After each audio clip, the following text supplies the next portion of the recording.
Ya, tapi hari ini kita akan belajar sebuah tema, love is a commitment. Kasih itu sebuah keputusan untuk setia. Sampai hari ini saya belum pernah menemukan ya kata yang tepat dalam bahasa Indonesia untuk komitmen. Saya belum menemukan satu kata. Yang saya terjemahkan dalam bahasa Indonesia, kata komitmen adalah keputusan untuk tetap setia. Nah, kalau ada di antara saudara yang sudah menemukan satu kata dalam bahasa Indonesia tentang komitmen itu apa, saya ingin tahu. Ya, saya ulangi. Kasih itu sebuah keputusan untuk setia. Lalu kita cari lagi, apa itu setia? Ternyata setelah sekian lama saya coba otak-atik, saya baca kamus bahasa Indonesia, maka kata setia itu saya temukan selalu bersama. Ya, itu setia. Nah, hebatnya Bapa kita di surga itu menciptakan beberapa jenis unggas maupun mamalia, ya, maupun jenis reptil, ada yang setia. Mereka tidak akan ganti-ganti pasangan. Ya, diantaranya burung merpati, ya, diantaranya ada, saya lupa bahasa Indonesianya ya, binatang laut. Mimi namanya ya, apa itu. Nah, banyak lagi yang lain. Nah, saudara, kasih angsa, betul, terima kasih. Itu binatang laut yang kulitnya keras. Orang Jawa bilang mimi mintuno, itu apa bahasa Indonesianya ya. Nah, itu setia mereka itu. Nggak akan ganti-ganti pasangan. Nah, terus ada burung yang lucu, warnanya bagus, namanya lovebird. Ya, itu juga setia. Maaf, saya lagi pegang HP ini untuk audio, rekaman audionya. Buaya juga, wow, lain dengan buaya darat ya, Filipus. Setia. Jadi kalau hari ini tema yang diberikan oleh tim Kairos kepada kita untuk belajar, love is a commitment. Maka kalau pakai bahasa Indonesia agak panjang, kasih itu sebuah keputusan untuk tetap selalu bersama dan tidak ganti pasangan. Saudara, Papa kita di surga adalah figur dan contoh komitmen, setia. Ya, oh ya lupa tim merekamnya. Setia untuk kita umat manusia itu. Nah, ada 3 hal ya yang akan menguji kesetiaan kita. Ya, ada 3 hal yang menguji kesetiaan kita. Nah, ini yang kita temukan dalam hidup kita terhadap Tuhan Yesus. Saya ulangi, 3 hal yang saya temukan untuk ujian setia adalah hubungan kita dengan Tuhan Yesus. Saudara, Filipus, coba carikan ayatnya di surat Timotius berapa itu ya, yang dikatakan walaupun kita tidak setia, Tuhan tetap setia. Nah, saya menemukan 3 ujian setia itu justru dari hidup saya dengan Tuhan Yesus sendiri. Bayangkan, sebagai manusia, ya, sebagai manusia kita menemukan sering kita ini tidak setia, tapi Tuhan tetap setia. Nah, sebelum melihat hidup kita sendiri, mari kita lihat peristiwa Taman Eden. Ya, yang di Zoom bisa di mute semua speakernya, karena saya pakai AirPod ini suara-suara masuk mengganggu. Terima kasih yang di Zoom, tolong di mute semua. Terima kasih. Nah, kita ingat peristiwa Taman Eden. Begitu luar biasanya Bapa di surga terhadap Adam dan Hawa. Semua dipersiapkan, lengkap, komplit. Semuanya ada. Tapi mereka tidak setia sejak awal. Melanggar. hukum dan perintah yang Tuhan berikan. Saudara, kalau kita melihat kembali peristiwa Taman Eden itu, maaf ya, waktu saya masih kecil, tiba-tiba di otak saya itu ada ide tentang peristiwa Taman Eden itu. Ya, jangan, iya, itu ayat berapa, Risti? Walaupun kita nggak setia, dia tetap setia. Nah, peristiwa Taman Eden. Saya itu dari lahir punya cacat, gangguan masalah di usus. Saya nggak tahu nama penyakitnya apa, karena zaman itu saya keluaran tahun 50-an. Jadi dunia kedokteran belum semaju sekarang. Pokoknya kalau saya panas sedikit aja, jadi suhu tubuh saya naik 3. Oh, terima kasih Filipus. Bisa ditayangkan nggak nanti ya? Kalau suhu tubuh saya naik 30 kurang 37 derajat Celcius, maaf ya, langsung saya itu maaf, muntah-muntah nggak berhenti. Itu bisa 2 hari, waduh sudah kosong muntah begitu, tangan kaki saya jadi kaku atau kram begitu sekarang. Nah, dalam penderitaan saya itu, saya sudah ikut sekolah minggu. Nah, di sekolah minggu kan diajarkan karena dosanya Adam dan Hawa, maka itu semua manusia menderita. Dengar ya, ini ilustrasi saya. Sampai pada satu titik ketika dokter berkata ya kepada ibu saya, anak ini kalau kuat dia bisa bertahan kira-kira sampai umur 6 atau 9 tahun. Kalau dia nggak tahan, ya dia akan meninggal. Aduh, saya ingat mami saya menangis waktu itu. Kalau saya sakit dia cuma nungguin. Nah, suatu hari waktu saya lagi dalam keadaan yang sangat berat, tiba-tiba saya tuh kepikir begini, dengarkan. Tuhan, apa susahnya Tuhan menghukum mereka berdua? Kan cuma 2 orang saja. Kenapa Tuhan gak bunuh mereka? Supaya dunia gak ada dosa dan gak ada penyakit. Lalu Tuhan buat lagi.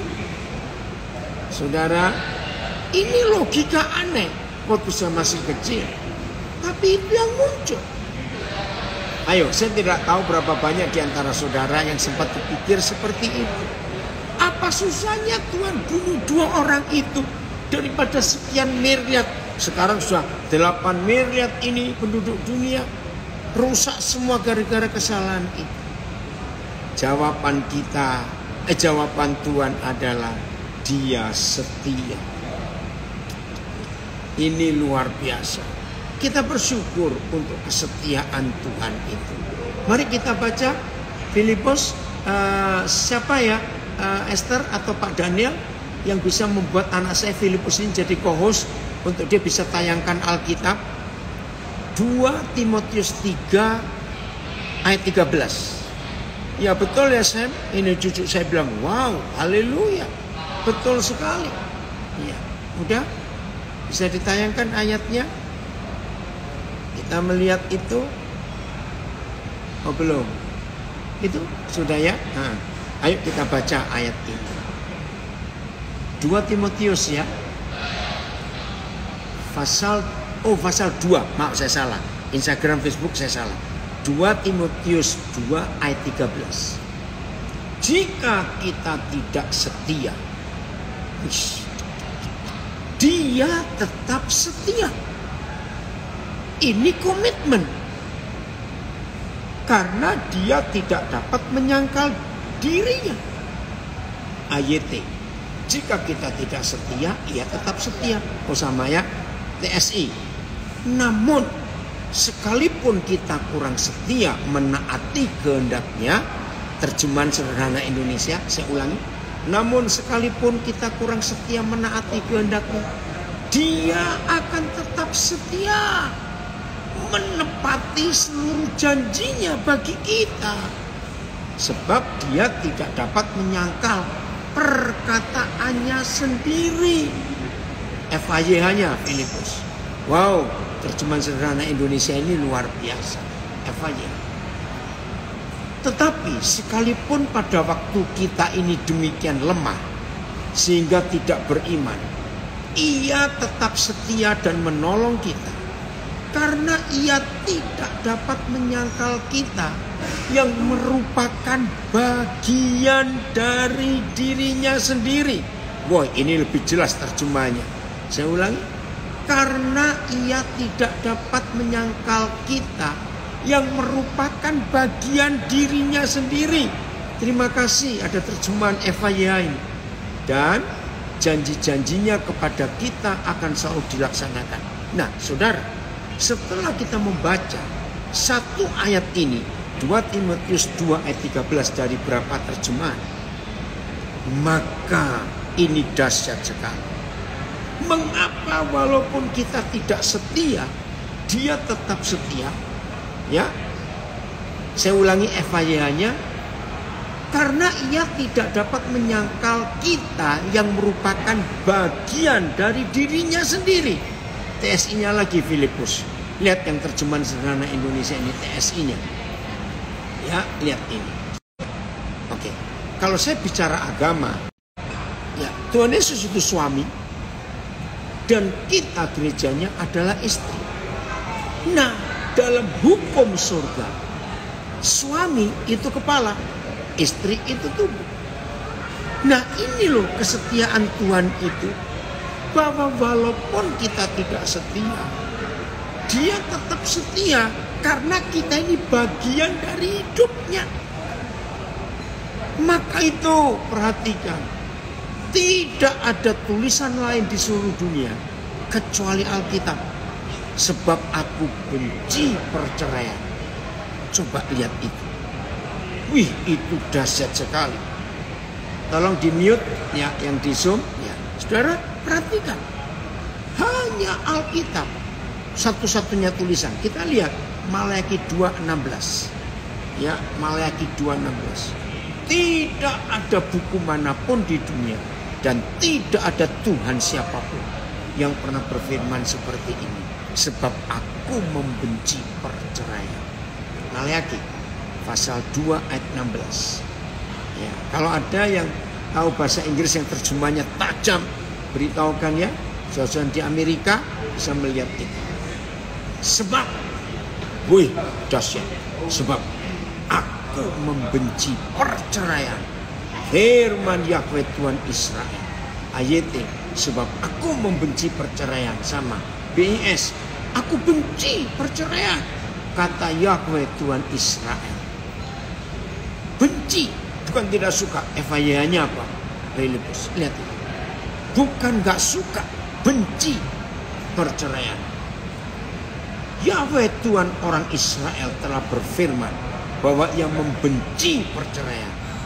Ini satu-satunya buku di antara jutaan judul buku di dunia, hanya yang namanya Alkitab yang ada tulisan aku benci perceraian.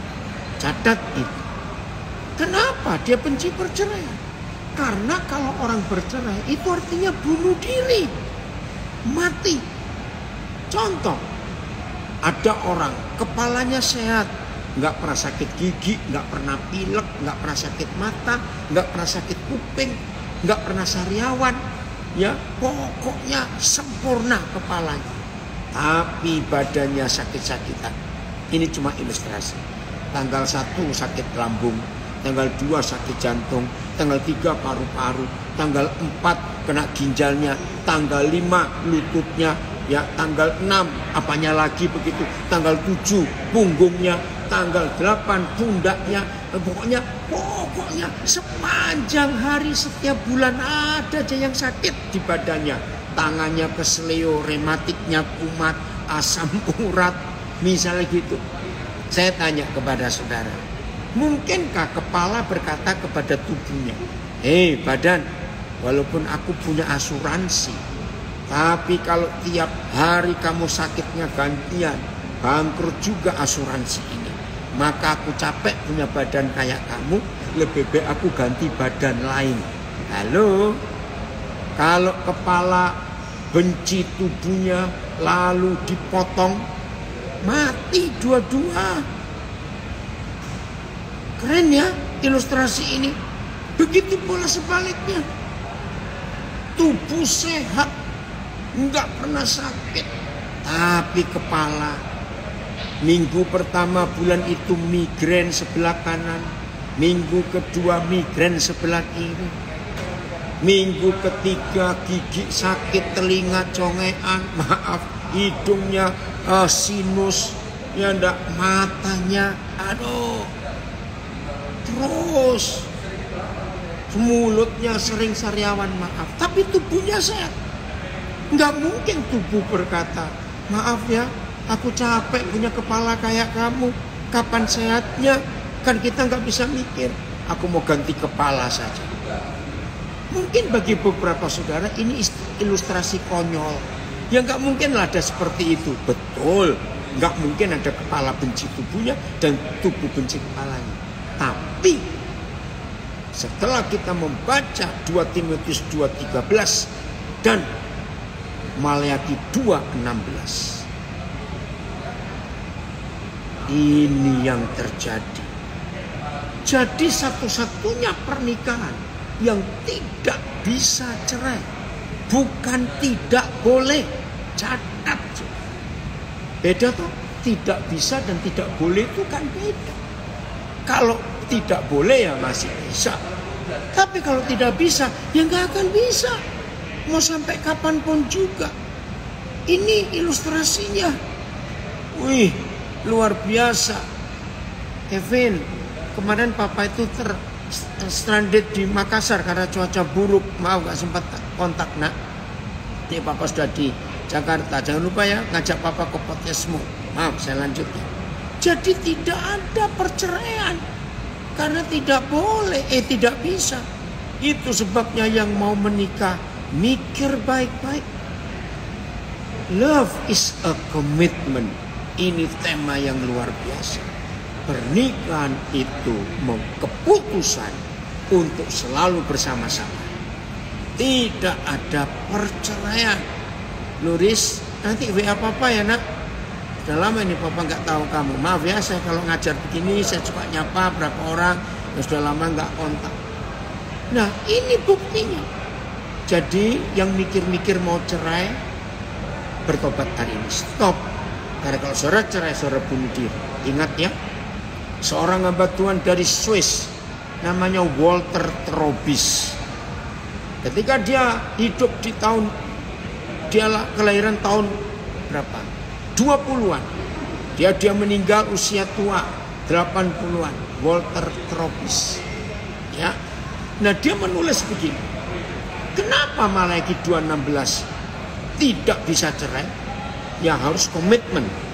Mengasihi itu harus komitmen. Harus memutuskan sama bersama-sama. Dia menggambarkan kalau ada 2 lembar kertas ya dan diberi lem rata di 2 permukaan kertas itu lalu ditempelkan. Nah, setelah berapa saat ada pemilik kertas itu, wah ini salah nempel ini, nggak bisa. Nah, berarti sudah kering lemnya itu. Maka Walter Trobis menggambarkan, kalau sampai itu dipisahkan, maka tercabik atau rusak. Nah, Penny, senang sekali papa gabung kamu dari Palopo, ini anak saya. Dari Delft, Belanda, gabung juga. Nah, saudara, dengar. Perceraian itu menghancurkan, merobek kehidupan. Kalau toh suami istri itu punya anak, maka anak-anak jadi robek. Nah, kalau toh nggak punya anak, tetap suami istri itu robek, tercabik-cabik jiwanya. Ingat itu, tidak bisa cerai, bukan tidak boleh. Ya Theo, nanti kamu hari Minggu berangkat ke Nabiria. Jadi jaga hidup kita. Ya, dari Medan ada komen, sebelum menikah pastikan buka mata lebar-lebar untuk mengenali calon pasangan saudara, supaya setelah menikah tidak ada penyesalan. Awas itu. Wih, ini dahsyat sekali. Jadi tolong ya ingat, pernikahan itu bukan kepala dengan tubuh, tubuh dan kepala, dan tidak bisa nyambung. Lung, terima kasih papi kamu gabung. Salam buat Ming Ming ya, tadi mamamu kontak papi. Oke, kita lanjutkan. ini hal yang pertama. Kita ini sering tidak setia, ya. Maka itu kita tidak boleh menceraikan pasangan kita walaupun ketahuan dia tidak setia. Nggak apa-apa, kita harus tetap setia pada pasangan kita. Nanti kita bahas itu. Hal yang kedua, mengapa Tuhan Yesus punya komitmen tidak akan menceraikan kita? Oke, siapa yang masih suka menggunakan Matius 19 yang salah menerjemahkan? Boleh menceraikan istrinya kalau ketahuan berzina. Halo, yang hanya sepihak memakai satu ayat bertobat hari ini. Ayat itu berlaku untuk dua orang yang namanya suami istri. Jadi kalau istrinya yang selingkuh, tetap tidak boleh suaminya menceraikan. Begitu pula kalau suaminya selingkuh, istri pun tidak berhak menceraikan. Loh, kenapa? Ya, karena bacanya salah. Hukumnya nggak begitu. Nah, sekarang kita melihat menggunakan hukum surga dalam hal apa saja. Ya, apa saja. Ayo suami-suami, jangan sombong ya. Mentang-mentang hampir semua agama di dunia selalu merendahkan wanita. Bertobat itu. Hei, yang berzina bukan cuma istri tahu. Kita para suami juga sering berzina. Loh, enggak, oke. Masih ingat hukum Kristus, hukum surga tentang perzinahan? Maka itu, nah ini sejak 15 Februari kemarin, waduh, gempar saudara Indonesia. Karena untuk pertama kali selama 70 sekian tahun Indonesia, 77 tahun Indonesia merdeka, baru ada pengadilan yang sangat adil membela kejujuran. Baradae divonis begitu ringan, padahal jaksa vonisnya 12 tahun. Nah, hakim ini hari ini ulang tahun. Hakim ini, ya, tadi saya viral baca. Nah, kenapa? Karena Baradae dibela oleh seorang pengacara muda namanya Roni Talapesi. Nah, saudara, Roni Talapesi itu anak rohani kami. Kami menemukan dia tahun 97 waktu dia kelas 2 SMP. Nah, ketika dia selesai disumpah ambil jabatan pengacara, saya pesan kepada dia, Ron, Papa hanya pesan satu kalau kamu sudah jadi pengacara. Papa melarang kamu mengurus perceraian. Saya ultimatum. Kalau berani kamu mengurus perceraian, Papa akan minta dua hal. Satu, Papa akan minta Tuhan panggil pulang anak ini. Atau kedua, Papa nggak mengakui kamu sebagai anak. Saya tegas. Karena perceraian itu kebencian Tuhan. Dan itu bunuh diri. Ingat ya ilustrasi tadi. Nah, sekarang yang berikut. Jadi, ingat pasal perzinahan di kitab suci kita.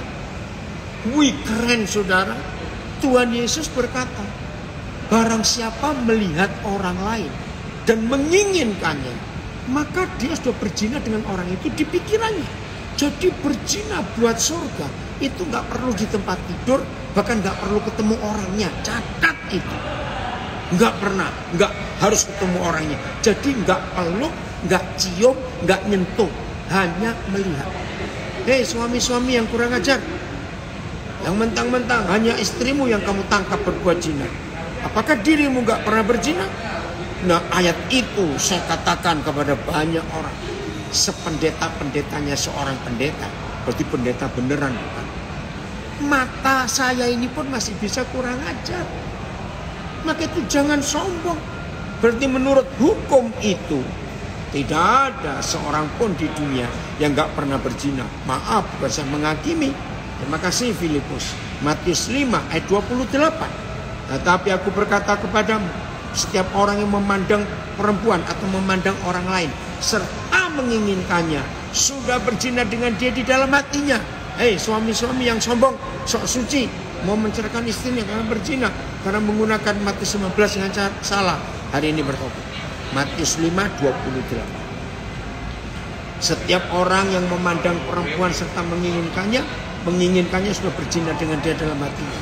Catat itu baik-baik. Yang berikut, aduh, waktu saya tinggal 4 menit ini, saya harus cepat. Ya, karena diberi waktu 30 menit, maaf ya. Kita lihat hal kedua. Wahyu 19 ayat 11. Mengapa sih Tuhan Yesus nggak bisa menyangkali dirinya? Tadi itu loh ayatnya 2 Timotius 2:13. Ya, karena namanya.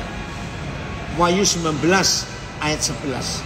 Keren sekali Tuhan kita. Jadi komitmen kita di dalam kasih harus terus sampai akhir hidup kita. Lalu aku melihat surga terbuka. Sesungguhnya ada seekor kuda putih, dan ia yang menungganginya bernama Yang Setia dan Yang Benar. Ia menghakimi dan berperang dengan adil. Wih, luar biasa. Saudara, semua kita tahu siapa dia.